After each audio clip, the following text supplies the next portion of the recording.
प्रधानमंत्री नरेंद्र मोदी ने दिल्ली के प्रगति मैदान स्थित भारत मंडपम में 7वीं बार देश भर के छात्रों से परीक्षा पे चर्चा की और छात्रों को गुरु मंत्र दिए। पीएम मोदी ने बच्चों की समस्याओं, कंपटीशन की भावना, अभिभावकों की चिंता, टाइम मैनेजमेंट जैसे कई सब्जेक्ट्स पर करीब 2 घंटे बात की। इस दौरान प्रधानमंत्री नरेंद्र मोदी ने कहा कि निर्णय लेना सबसे जरूरी है। अनिर्णय या कंफ्यूजन की स्थिति अच्छी नहीं होती। पीएम ने यह भी कहा कि वो खुद हर चुनौती को चुनौती देते हैं। इसके लिए उन्हें विश्वास है कि 140 करोड़ देशवासी उनके साथ हैं। इस इवेंट में पीएम मोदी के साथ करीब 3000 छात्र छात्राएं शामिल रहे।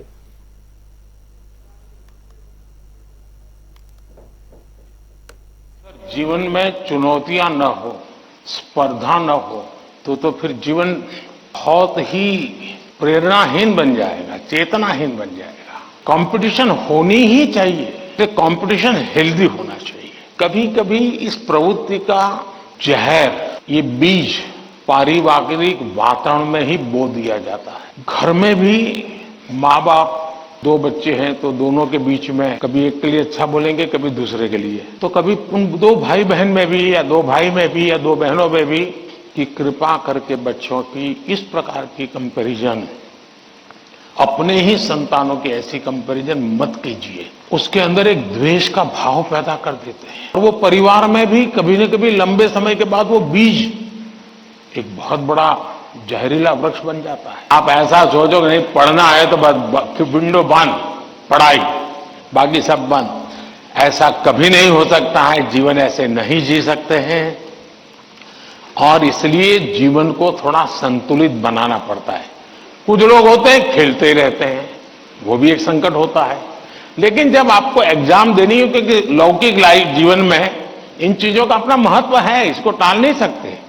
लेकिन अगर हम स्वस्थ ही नहीं रहेंगे, अगर हम अपने शरीर में वो सामर्थ्य ही नहीं होगा, तो हो सकता है कि 3 घंटे एग्जाम में बैठने का सामर्थ्य खो देंगे, फिर 5 मिनट ऐसे ही करके बैठा रहना पड़ेगा।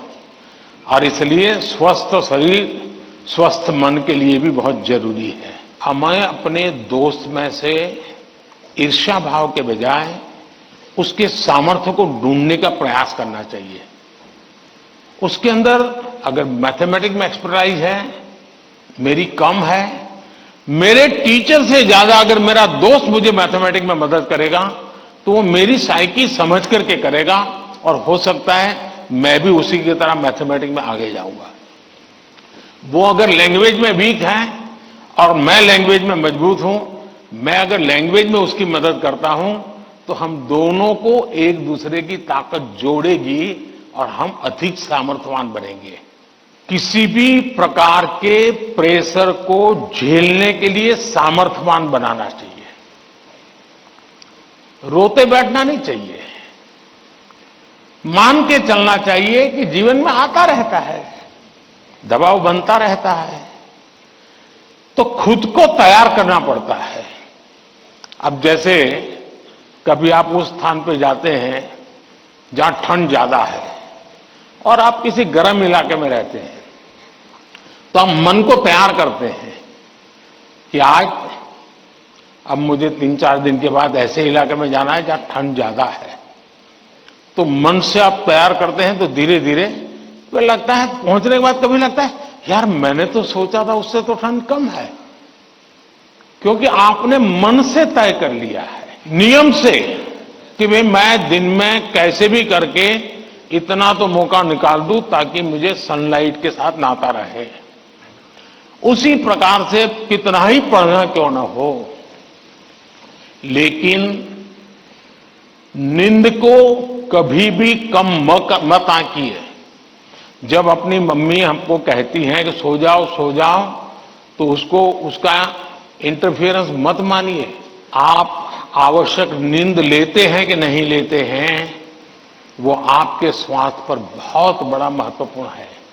आपको उस पर ध्यान केंद्रित करना चाहिए। इसका मतलब ये भी नहीं कि बस एग्जाम तो आती रहेगी।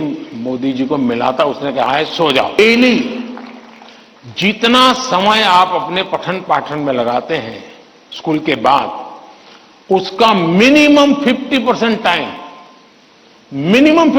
टाइम आप खुद अपनी नोटबुक के अंदर कुछ न कुछ लिखेंगे, हो सके तो उस विषय पर लिखेंगे और 3 बार 4 बार खुद का लिखा हुआ पढ़ेंगे और खुद का लिखा हुआ करेक्ट करेंगे। तो आपका जो इंप्रूवमेंट होगा किसी की मदद बिना इतना बढ़िया हो जाएगा कि आपको बाद में लिखने की आदत हो जाएगी। तो कितने पेज पे लिखना, इतना लिखने में कितना समय जाता है, ये आपकी मास्टरी हो जाएगी।